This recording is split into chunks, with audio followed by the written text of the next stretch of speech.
The Lord be with you. A reading from the Holy Gospel according to Luke. The shepherds went in haste to Bethlehem and found Mary and Joseph and the infant lying in the manger. When they saw this, they made known the message that had been told them about the child.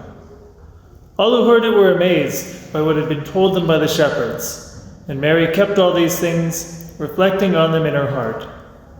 Then the shepherds returned, glorifying and praising God for all they had heard and seen, just as it had been told to them. When 8 days were completed for his circumcision, he was named Jesus, the name given him by the angel before he was conceived in the womb. The Gospel of the Lord. Morning, everybody. Surprise. And I guess I have to tell you, Happy New Year, right? So, it's very fitting. Today is not, the church, in a certain sense, doesn't care about New Year's. I'm sorry, we're grumpy. But we do care about the feast of Mary, the Mother of God, which is what we're celebrating today, which is why it's a solemnity, and I'm wearing what I'm wearing, and all that good stuff. So, first of all, a little bit, have you ever thought about what it means, why it was a big deal that the church decided to call Mary the Mother of God? How in the world can God have a mother? Right? Isn't that kind of a theological conundrum? It's like, well, God made everything. God is before everything else. God made Mary. How can she be his mother? And that's what gives some people headaches. And it's really actually not that complicated. It took the church 341 years, to be precise, to figure it out. Or if you want to remove the 33 years of Jesus' life, whatever that number comes to, in the Council of Ephesus, the first Council of Ephesus. You remember St. Paul wrote the letter to the Ephesians, for example? Or, too bad none of you went on my totally awesome pilgrimage to Greece and Turkey, or else you would have gone with me to Ephesus. Okay, Ephesus is one of the original important churches in the Catholic Church. So like I said, St. Paul went there and helped found the church. It's in modern-day Turkey. Actually, the 7 original churches, minus Jerusalem, were all in Turkey. It was kind of like the Greek part of the Roman Empire back then.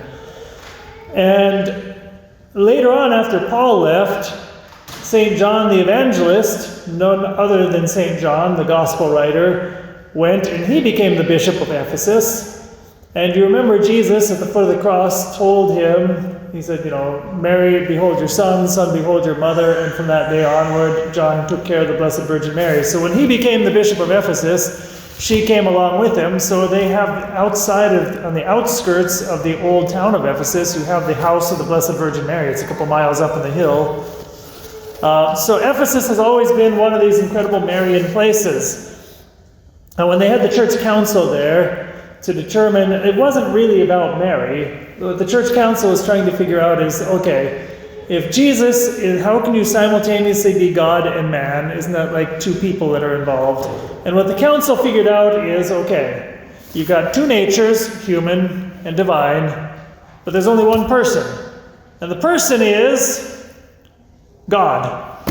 Therefore, if Mary, when she gave birth to Jesus, who is simultaneously God and man, but his person is God, therefore she became Mother of God. And it was a big deal for all of, in the church of Ephesus, they went marching through the streets with the images of Our Lady, saying, praise be the Mother of God, etc., etc. So, now, what does this actually mean for us, and why are we celebrating this feast day today? Well, January 1st, we know, is the beginning of the new year, and in a certain sense, you can say that a new year is being born, right? We're entering into a new 365 days of existence starting today. So symbolically, when Jesus became man, which is what we celebrate in Christmas, like all of time from that moment onward changed. All of human history changed. The minute that God entered into human history, he became one of us.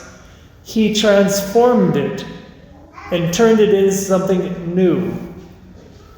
And this symbolically, the idea of a new year being born, we celebrate the Feast of Our Lady because We're celebrating the fact that with the coming of Christ and through Mary, through her yes to God, a new time has entered into existence. We are now living in salvation time. We're living in the time that God has consecrated and changed and made something new because of the birth of Christ. So all of this stuff is tied together. It gets complicated. But anyway, that's the long and short of why do we celebrate the feast of Mary, Mother of God. So, in that light, I do get actually to say Happy New Year to you. And not only Happy New Year, Happy New Time. Happy new kind of existence. Happy new everything. Because Christ has become man. He has entered into human history through the yes of the Blessed Virgin Mary. In the name of the Father, and the Son, and the Holy Spirit.